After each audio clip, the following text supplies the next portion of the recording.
창세기 46장 1절부터 27절입니다.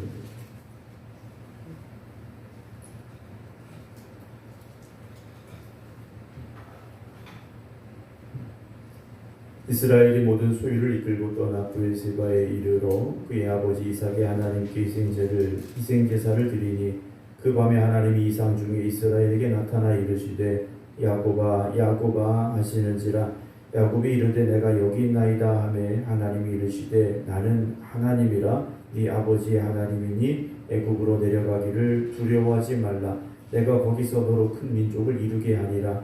내가 너와 함께 애굽으로 내려가겠고 반드시 너를 인도하여 다시 올라올 것이며 요셉이 그의 손으로 네 눈을 감기리라 하셨더라. 야곱이 브엘세바에서 떠날 새 이스라엘의 아들들이 바로가 그를 태우려고 보낸 수레에 자기들의 아버지 야곱과 자기들의 처자들을 태우고 그들의 가축과 가나안 땅에서 얻은 재물을 이끌었으며 야곱과 그의 자손들이 다 함께 애굽으로 갔더라. 이와 같이 야곱이 그 아들들과 손자들과 딸들과 손녀들 곧 그의 모든 자손을 데리고 애굽으로 갔더라. 애굽으로 내려간 이스라엘 가족의 이름은 이러하니라. 야곱과 그의 아들들 곧 야곱의 맏아들 루벤과 루벤의 아들 한옥과 발루와 헤스론과 갈미오 시몬의 아들은 여무엘과 야민과 오핫과 야긴과 스할과 가나안 여인의 아들 사울이요. 레위의 아들들은 게르손과 그핫과 무라리요. 유다의 아들 곧 엘과 오난과 셀라와 베레스와 세라니. 엘과 오난은 가나안 땅에서 죽었고 베레스의 아들은 헤스론과 하물이요. 이살갈의 아들은 돌라와 부하와 욕과 시므론이요. 스불론의 아들은 세렛과 엘론과 야레일이니 이들은 레아가 받단 아람에서 야곱에게 난 자손들이라.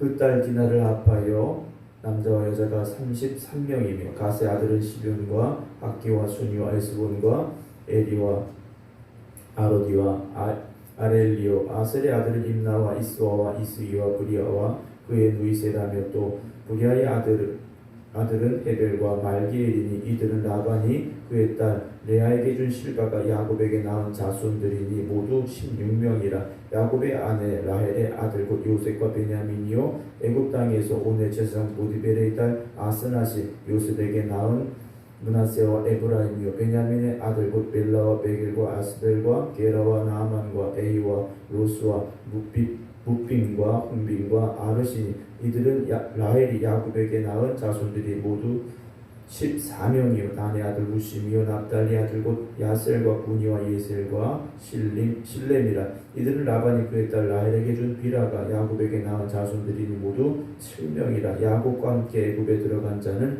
야곱의 며느리를 외에 66명이니 이는 다 야곱의 몸에서 태어난 자이며 애굽에서 요셉이 낳은 아들은 2명이 야곱의 집 사람으로 애굽에 이른 자가 모두 70명이었더라.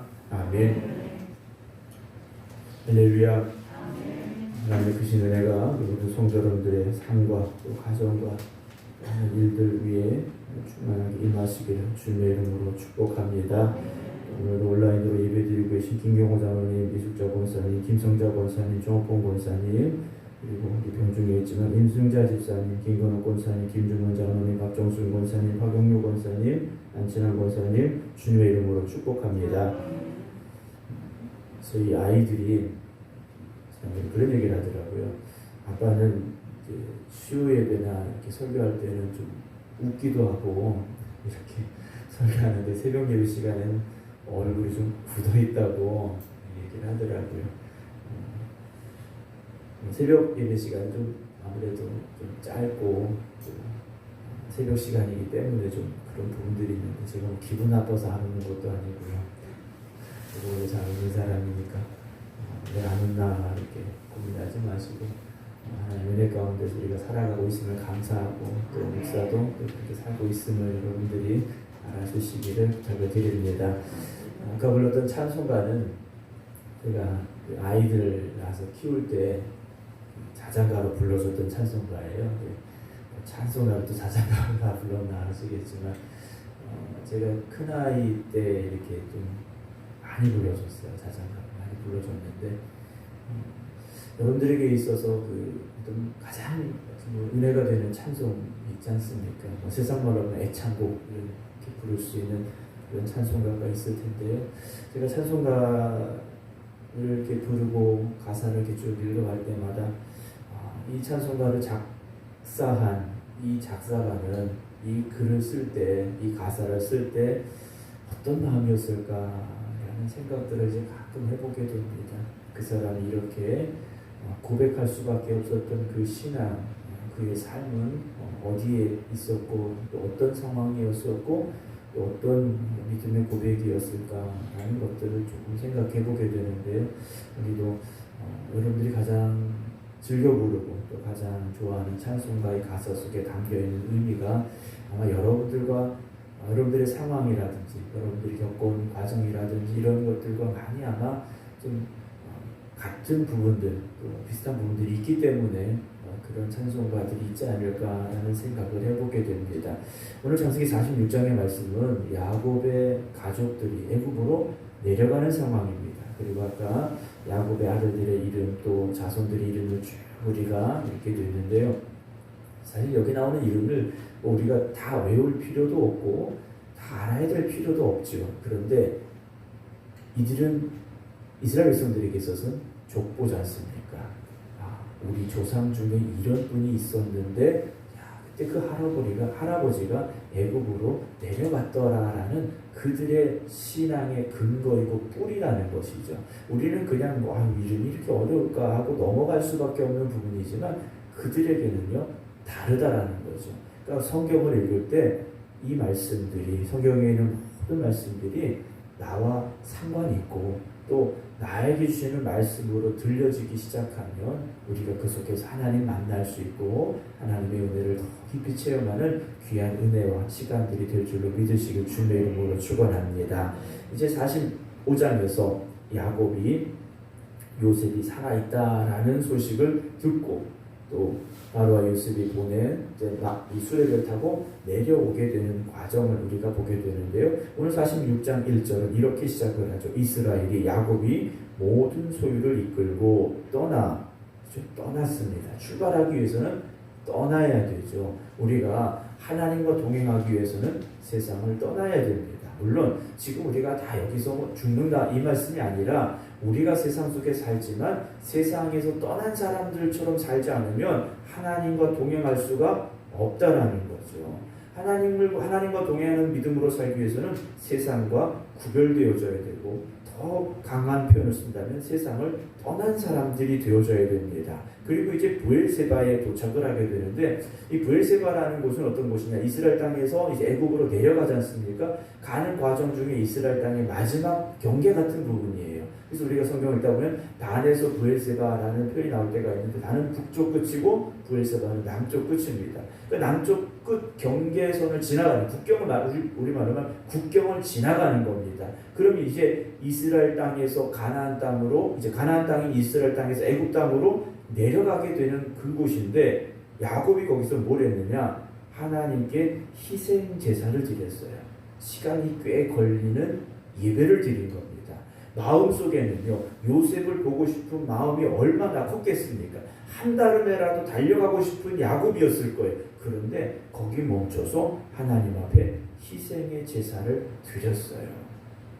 왜 그랬을까라는 거죠. 2절 봅니다. 그 밤에 하나님이 이상 중에 이스라엘에게 나타나 이르시되 야곱아 야곱아 두 번을 부르셔요. 그때 야곱이 내가 여기 있습니다 대답을 했더니 3절에 하나님 말씀하신 난 하나님이다 하시면서 네 아버지의 하나님이니 애굽으로 내려가기를 두려워하지 말라 말씀하셔요. 하나님께서 이 야곱의 마음을 아시지 않습니까? 어떤 마음이라는 겁니까? 두려운 마음이라는 거죠. 이 가나안 땅을 떠나서 이스라엘 땅을 떠나서 애굽으로 간다는 것이 야곱의 마음의 두려움이었다라는 거죠. 어떤 두려움이 있는지는 모르겠습니다. 어쨌든 그 마음속에 걱정과 염려, 두려움이 있었더라는 거예요. 요셉을 보러 가기는 가야 되는데 이 땅을 떠나도 될 것인가라는 아마 그런 두려움이었겠죠. 하나님께서 내려가라 하시는 말씀이에요. 내려가라. 그러면 거기서 왜 야곱이 하나님께 희생제사를 드렸겠습니까? 하나님의 뜻을 구했다라는 거죠. 아버지의 마음으로는 20년이 넘도록 보지 못했던 죽었던 요셉이 살아있다는 소식을 듣고 한달음에 달려가고 싶었지만 그곳에 멈춰서 하나님의 뜻을 구했다라는 것이죠. 여러분 우리가 야곱과 같이 하나님의 뜻을 먼저 구할 수 있길 주님의 이름으로 축원합니다. 다윗도 그랬지 않습니까? 하나님의 뜻을 먼저 구했어요. 하나님, 내가 전쟁을 하러 가야 될까요? 여기 가야 될까요? 싸워야 될까요? 하나님께 늘 물었더라는 거죠. 그런데 그 다윗도요, 하나님께 묻지 않을 때는 범죄했더라는 거예요. 왜냐? 자기 생각이 들어갔다라는 거죠. 오늘도 이 새벽에 깨어 기도하는 여러분, 기도하시는 이 자리에서 하나님의 뜻을 구하시기 바랍니다. 하나님이 이끄시는 길로 가기를 여러분 사모하시고 힘쓰시기 바랍니다. 만약에 하나님께서 여기서 너 가지 마라 하셨더라면 야곱이 어떻게 했을까요? 그래도 내려갔을까요? 그렇지 않았을 것 같아요. 아니다. 하나님이 가지 말라고 하신다. 내가 요셉을 보러 가고 싶지만 하나님의 뜻이 가지 말라 하신다. 아마 뒤돌아갔겠죠. 근데 하나님은 가라 하시면서 내가 거기서도록 큰 민족을 이루게 하리라. 내가 너와 함께 애굽으로 내려가겠다 하셔요. 하나님께서 너 갔다 와라 하신 것이 아니라 내가 너와 함께 애굽으로 간다. 하나님은 이스라엘 땅에만 계신 하나님이 아니시라는 거예요. 하나님은 여기 교회에만 계신 하나님이 아니시라는 거죠. 여러분들이 믿음으로 가는 그곳에 하나님이 동행하시고 함께 하심을 믿으시기 바랍니다. 반드시 너를 인도하여 다시 올라올 거다 말씀하셔요. 반드시 너를 인도하여 다시 올라올 것이다. 물론 야곱이 살아서 올라온 건 아닙니다. 그러나 하나님이 그를 다시 인도하여 올라오실 것이다 라는 말씀은 그의 자손들을 향한 약속이겠죠. 그리고 요셉이 그의 손으로 네 눈을 감기리라. 이 말씀 뭡니까? 네가 요셉 보기 전까지는 안 죽는다 이 말씀이에요. 요셉 반드시 만날 것이다. 5절입니다. 야곱이 브엘세바에서 떠나죠. 이제 하나님의 약속 받았고 하나님이 애국까지 같이 가신다고 하시니 야곱이 길을 떠납니다. 이스라엘의 아들들이 바로가 그를 태우려고 보낸 수레에 자기들의 아버지 야곱과 자기들의 처자들을 태우고 그들의 가축과 가나안 땅에서 얻은 재물을 이끌었으며 야곱과 그의 자손들이 다 함께 애국으로 갔더라. 이와 같이 야곱이 그 아들들과 손자들과 딸들과 손녀들 곧 그의 모든 자손을 데리고 애국으로 라고 이들의 여정을 우리에게 전해주고 있습니다. 이들이 어떤 마음으로 내려갔을까요? 애국까지 가는데 어떤 마음이었을까? 사실 잘 모르겠어요. 그때 그들이 우리들의 마음으로 어떤 기분이었을까 헤아리기는 참 어렵겠지만 기대를 가지고 갔겠죠. 왜요? 하나님께서 같이 가고 계시고 하나님이 큰 민족을 이루겠다고 아브라함에게도 그리고 이삭에게도 야곱에게도 하신 약속을 기대하면서 그들은 그 길을 내려갔을 거라는 겁니다. 여러분 오늘이라는 이 하루를 살아가시면서 그런 기대를 가지고 살아가시기 바랍니다.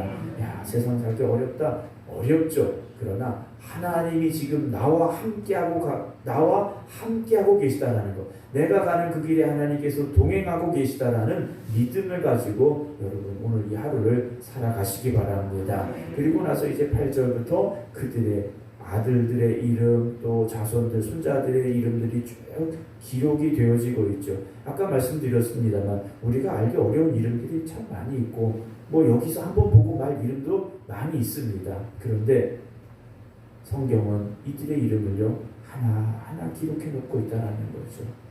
하나하나 기록하고 있다라는 겁니다. 여러분 창세기, 출애굽기, 레위기, 민수기, 신명기는 모세를 통하여 기록되어졌다라고 전해져 내려오고 있습니다. 그러니까 출애굽하는 이스라엘 백성들에게 창세기에 나오는 이름들은요 옛날 사람들의 이름이 아니라는 겁니다.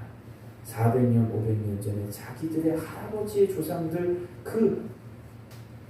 그들의 조상들의 이름을 그들이 부르면서 사실은 출애굽을 하는 과정을 우리가 상상해 볼 수 있다는 거죠.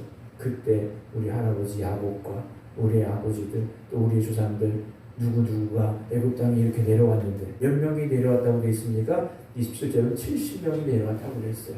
그런데 출애굽할 때는요 어림자가 200만 명이 출애굽을 하게 됩니다. 그 400년이라는 세월 동안요 70명이요 200만 명이 됐다라는 겁니다. 이 엄청난 역사가 애굽 땅에서 일어났는데 이들은 출애굽하면서요 그들의 조상들의 이름을 기억했겠죠. 그리고 그들과 함께 하셨던 하나님을 기억하면서 출애굽을 했을 것이다. 우리는 생각해 볼 수 있을 것입니다. 오늘 저와 여러분들의 이름이 우리 후손들에게 300년 뒤에도 기록된다. 참 어렵겠죠. 왜냐 우리도 300년 전에 조상의 이름 모르니까 기억 못할 수 있겠죠. 그러나 여러분들의 자녀들에게, 적어도 손자 손녀들에게, 요즘은 또 장수 시대가 됐으니까 증손자 증손녀들에게 여러분들이 믿음의 조상으로 기억이 되기를 주님의 이름으로 축원합니다. 그래, 우리 할아버지 할머니는, 우리 증조 할아버지 증조 할머니는 정말 믿음으로 사셨어. 그래서 그 믿음으로 우리가 이렇게 축복받았어 라는 그런 고백이 나올 수 있는 우리 모든 성도들 될 수 있기를 주님의 이름으로 축원합니다. 기도하겠습니다. 하나님 아버지 감사합니다. 일주일의 삶을 시작하는 월요일 새벽 저희를 다시 하나님 앞에 나와 기도합니다. 세상을 살아가는 것이 우리의 힘으로만 살아갈 수 없음을 우리가 알고 있기에 하나님 의지합니다. 하나님만 바라봅니다. 오늘 야곱이 요셉이 있는 애굽 땅으로 내려가는데 한다름에 달려 내려간 것이 아니라 그는 브엘세바에서 멈췄습니다. 그리고 하나님 앞에 희생의 제사 번제를 드렸습니다. 하나님, 내가 애굽으로 내려가도 될까요? 하나님의 뜻을 구했습니다. 하나님께서 야곱에게 말씀해 주셨습니다. 내려가라. 내가 너와 함께 가겠다 말씀하셨습니다. 내가 너를 복주겠다 말씀하셨습니다. 오늘도 교회에서 또 각 가정에서 또는 병상에서 하나님의 뜻을 구하고 하나님의 함께 하심을 사모하며 기도드리는 성도들에게 야곱에게 함께 하셨듯이 함께하여 주시옵시고, 야곱을 축복하셨듯이 저들을 축복하여 주시옵소서. 그래서 저들이 복의 근원이 되게 하시고 믿음의 조상들이 되게 하여 주시옵소서. 여전히 세상은 힘들고 어렵습니다. 그러나 하나님만 바라보고 하나님만 의지하는 하나님의 자녀들에게 하나님 크신 은혜와 능력을 더하여 주시어서 오늘도 믿음으로 승리하는 삶이 되게 하여 주시옵소서. 이제는 우리 주 예수 그리스도의 은혜와 아버지 하나님의 무한하신 사랑하심과 성령님의 감동 감화 역사하심이 하나님 나와 함께 하심을 믿습니다. 고백하며 기도드리는 모든 성도들 위해 이제부터 영원토록 함께 하시기를 간절히 축원하옵나이다. 아멘.